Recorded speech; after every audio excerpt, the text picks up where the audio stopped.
number 2. The second law of leadership is entitled the law of influence. And the law of influence says that the true measure of leadership is influence. Nothing more, nothing less. Now, this is a huge misconception in the lives of many people. Many people say, well, you know, leadership is title, leadership is position. I'm here to share with you today that as you study this law, you're going to find out that leadership is influence, nothing more, nothing less. The classic example of that, the classic example of this wonderful law is Lady Di and the royal family in England.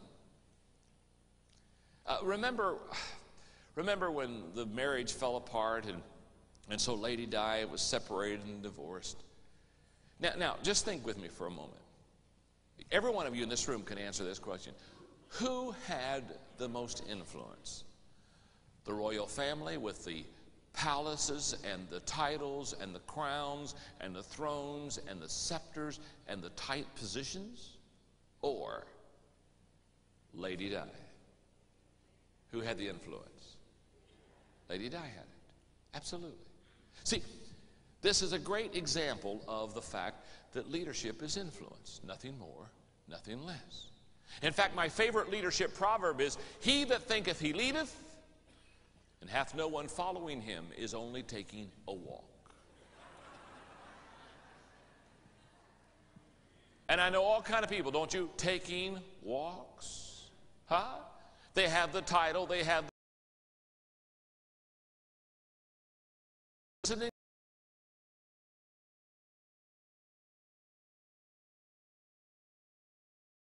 the position doesn't make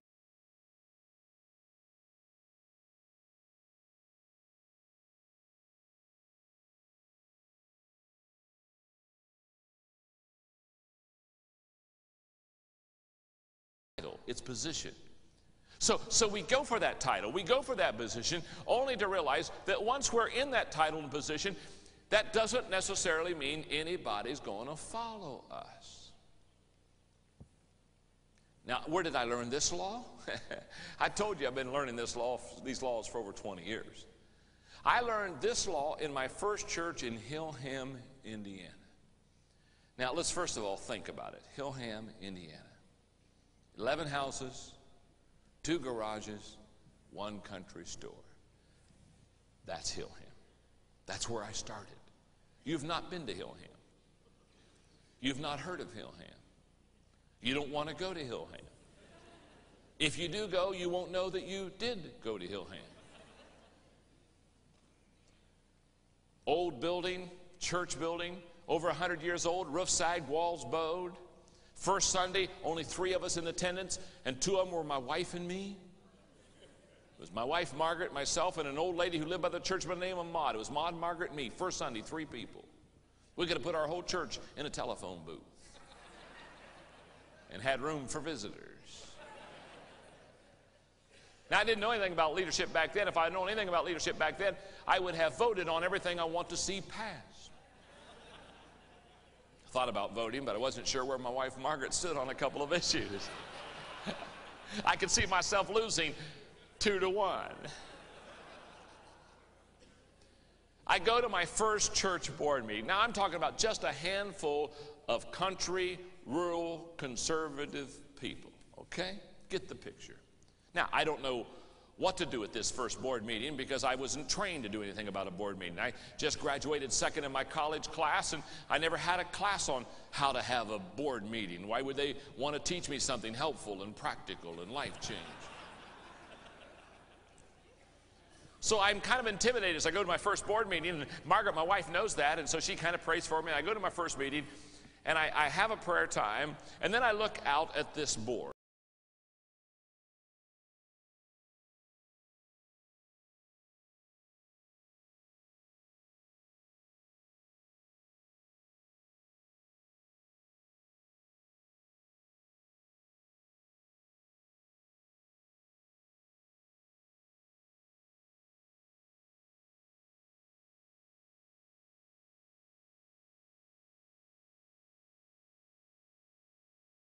And everybody said, aye.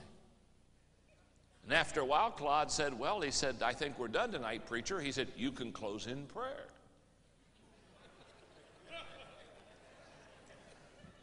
And I said, well, I think I will. Thank you, Jesus, amen.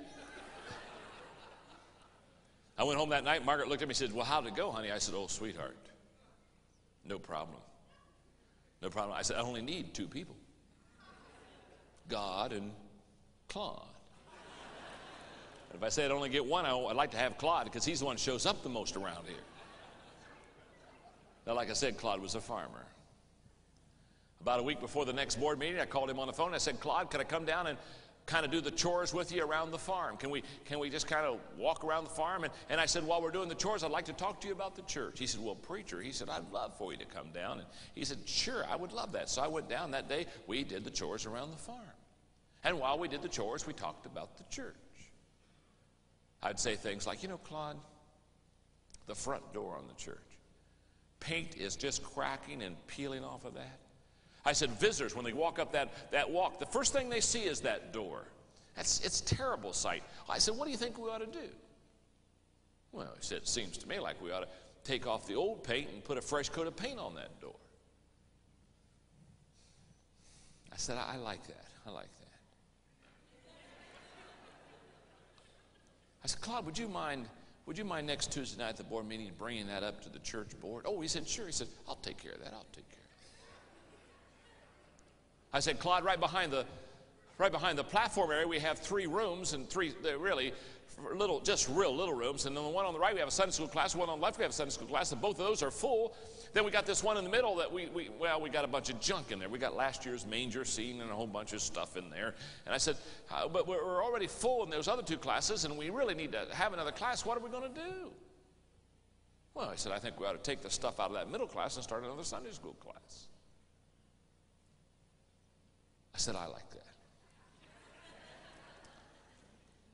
I said, Claude, would you mind next Tuesday night just bringing that up to the board? Oh, he said, I'll take care of that. I'll take care of that. That's no problem.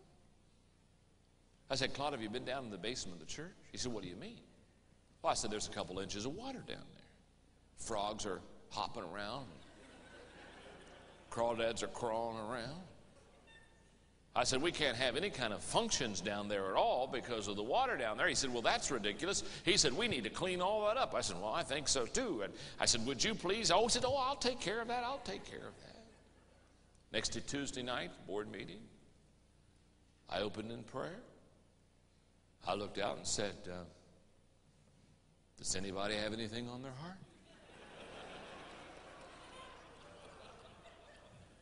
Claude stood up. Said, preacher, I got a long list here tonight. This is going to take a little while. He said, you might as well sit down. I said, well, I think I will.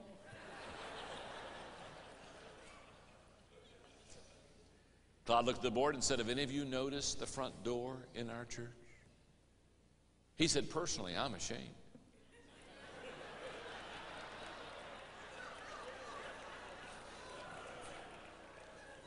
He asked, what do you think visitors think when they walk up that walk?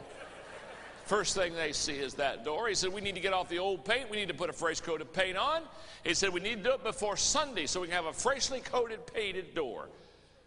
Benny looked at him and said, I second that, Claude. That's a great idea. And everybody said, aye. Claude said, I'll tell you something else. He said, we got those 3 rooms behind the platform there. The one on the right's got a class, the one on the left's got a class. Those are both full. We need to start another Sunday school class. We need to clean out that middle room. And he looked back at Maxine Wilson and said, Sister Maxine, he said, I'd like you to be the Sunday school teacher. He said, I've heard you substitute, and he said, you do a good job. Especially, he said, when you have one of them there quarterlies, he said, you do a real good job teaching.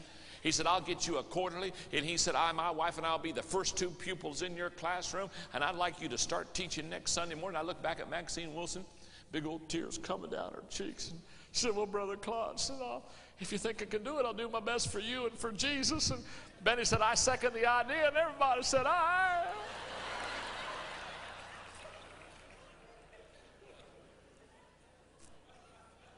Benny said, have any of you been in the basement of our church? He said, you need hip boots down there. Frogs are hopping around and Crawdads are crawling around. He said, we need to clean up that. He looked at Ab Legenauer and said, Ab, you bring your truck on Saturday morning at 8 o'clock. Leon, you bring yours. I'll bring mine. He said, let's bring a couple of the neighbors around our area. Let's have them help us. He said, we'll start at 8 o'clock. By noon on Saturday, that basin will be cleaned up for Sunday morning. Benny said, that's a great idea. Claude, I second it, and everybody said aye. Preacher, I think we're done tonight. He said, you can close in prayer. And I said, I think I will. Thank you, Jesus. Amen. I had the privilege of pastoring that little country church for 3 years and 3 months. And about 1 week before every monthly board meeting, I'd call Claude on the phone. And I'd go down to the farm, and we'd do the chores together, and we'd talk about the church. Not one time in those 3 years and 3 months did I ever personally bring any item to the church board. Claude did it every time. I can still remember when I was leaving the church, a college friend of mine was going to follow me, and so we sat down at the Villager Inn in a little restaurant there, and I shared with him. I said, okay, let me tell you how I've done this. I said, this is a great church to start in. These people are country people, but they've loved me, and it's been wonderful, and it's been a great experience. We've grown from 3 people the first Sunday to we had days over 300. And I shared with him the Claude story, just like I shared with you. But instead of enjoying it like you've enjoyed, and instead of laughing and sensing the influence issue like I've known you've sensed it, the longer I talked to him about it, the more irritated he became. And pretty soon, he's sitting at the edge of his seat in that booth at the Villager Inn, and he's pounding the desk between us. And he said, listen to me, John, listen to me just a second. He said, that's maybe the way that you did it when you were here. But he said, let me tell you right now that when I become the pastor of this church, I'm going to become the leader of the church, not Claude. And I sat back in my booth in the Villager Inn, and I said to myself, self, you're looking at a stupid man.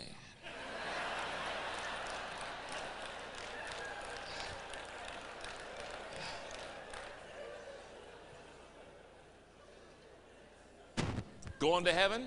Yes. Stupid? Absolutely. And sure enough, that's what he did. He did that. He came into the church and he told Claude, he said, Claude, I want you to know right now, I'm the leader of the church. Claude put his arm around and said, God bless you. I'll be fine. He lasted 10 months. In fact, they told me that and said, today'd be a good day for you to resign.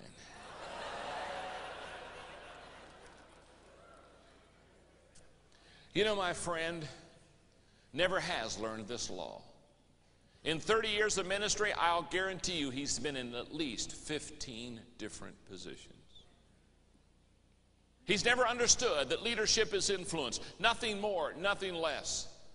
And you may say, well, John, I don't like that law. I'm the pastor of the church. I ought to be the leader. I'm the godly man. Well, whoop-de-doo. When you're done believing all those lies about yourself, I'm here to tell you the person with the most influence in your church or in your business or in your company is the leader of the church.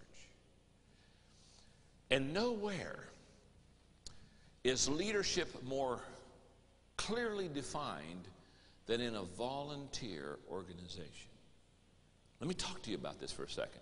In fact, I was just up in Michigan recently doing a conference for about 150 CEOs.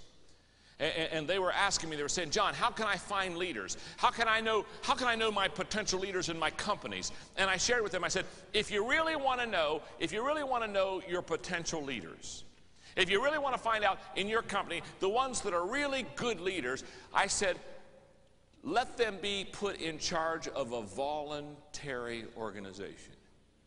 Let them be put in charge of a group of people that there's no paycheck to be given, there's no position to be hoarded over them. In other words, they don't have to follow you unless they want to follow you.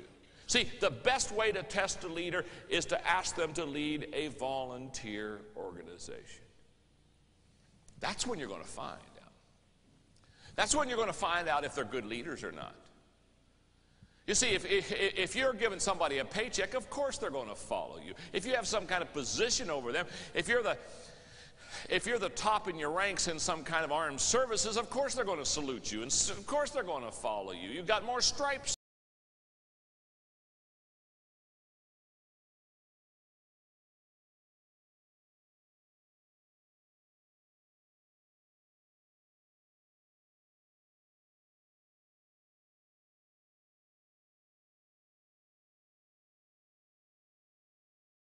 Influence people. That's why I wrote a few years back the book Becoming a Person of Influence, because I wanted to help people understand how to influence people, because if you know how to influence people, you know how to lead people, because the person that's the largest influencer in the group is the leader of the pack. Let me take, 5 minutes and just walk you through the 5 levels of leadership, or the 5 levels of influence in your notebook. The lowest level of all is the position level. And right beside the word position, put the word rights. R-I-G-H-T. People follow you because they have to. That's the entry level of leadership. That's where it all begins. And there's nothing wrong with that level as long as we understand that it's the entry level of leadership. As long as we understand it's the beginning, not the end. Does this make sense? But there's a level higher than that. The second level is the permission level. And beside the word permission, put the word relationships. Because on this level, people follow you because they want to. Now you can already see a marked change. On level number 1, they followed you because they had to. On level number 2, now they're following you because they want to. I sometimes call this level the second mile level. And the reason I call it that is because in the Bible, remember the story of, any time that somebody asked you to go the first mile with them, you were obligated. But if you went the second mile, it was because you desired to go the second mile. That's a second mile level of leadership and a second mile level of influence right there. The third level of influence in any company or any organization is the production level. And the key word right beside production, the key word is the word results. Here people follow you because of what you have done for the organization. It's a great level to be on. By the way, just like level number 2 is what I call the second mile level, this level here, I call this the high morale level. High morale kicks in here because people are now seeing success, and they're feeling growth, and they're excited about what's happening, and they're describing you in terms like, before you came, Pastor, the church was going down, but now we've turned around and we've added 50 people to the church, or the finances are up, or the business has turned around. They describe you in those kind of terms. Here's how they describe you. Before you came, it was not as good as it is now. High morale kicks in on level number 3. People begin to feel good about who they are and about what the company is doing. And they're following you because of what you have done for the organization. Now I want to stop here just for a second before I take you to the 4th level and say this. That in the business world and in the church world, level number 1 is both highly regarded, the position or the title. In the church world, on level number 2, the permission side, they hold highly to relationships. The business does too, but not as highly. But the business world loves number 3. That's the production. That's where the bottom line is, and that's where the profit margin is, okay? But here's what is interesting to me. When you get to level number 4, I don't find very many churches or businesses really working level number 4, and level number 4 is the most important level. It's called the people development level. Here is where you are developing people. In fact, the word to put in that blank besides people development is reproduction. This is where growth really kicks in. In fact, we're going to teach a couple of the 21 laws deal with level number 4, especially the law of explosive growth. We'll talk about that later. But on law number 4, level number 4, this is exciting. This is where you're beginning to develop people. And just like level number 2 is where the second mile principle is lived out. And level number 3 is where high morale is beginning to be experienced. On level number 4, the key word at this level is loyalty. People become loyal to you because of what you have done for them. That is a key area. In fact, I can promise you, when you start developing people, they're yours for life. Absolutely. One-on-one. Developing, pouring your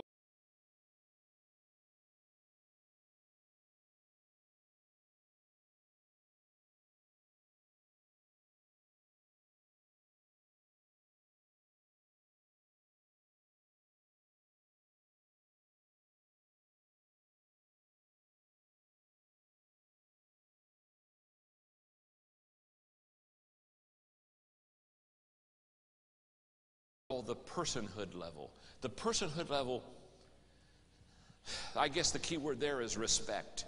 Because you have done it so well for so long with so many that you're bigger than life to them. They've got you up probably on a pedestal, okay? Now, I would encourage you, I've just given you a very short setting and teaching of the 5 levels of leadership and the 5 levels of influence, but I want to really encourage you. You can come back to this and look at this and study this and really apply it to your heart and apply it to your life. Okay, 4 questions to ask ourselves on this law of influence. Question number 1, what is the level of my influence with the leaders of my organization? I want you to sit down and I want you to think of who the leaders are in your company, in your church. And I want you to write those names down. Then I want you to ask yourself, okay, on these 5 levels, which level am I on with them? Now let me give you a little bit of a hint here. You're not going to be on the same level with every person. Does that make sense? But what you want to do is make sure that you are really climbing the level of influence with your leaders, because they're going to make you or break you. Question number 2, what is the level of my influence with the followers of my organization?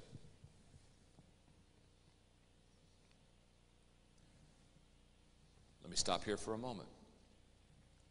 If your level of influence is higher with the followers than with the leaders, you're in trouble. Because the leaders are going to influence the rest. You want to be able to turn that around. And because I don't have time in this lecture to give that to you again, the video kit, the 5 levels of leadership, is key in understanding in depth the teaching I'm giving you right now. Number 3, who are the top 10 influencers of my organization? Sit down and say, okay, who are the top 10 influencers in my congregation? Who are the top 10 influencers in my company? That's a great exercise. For example, at Hillham, Indiana, the top influencer at Hillham, Indiana wasn't John Maxwell. The top influencer in Hillham was who? Claude was the top influencer. Ben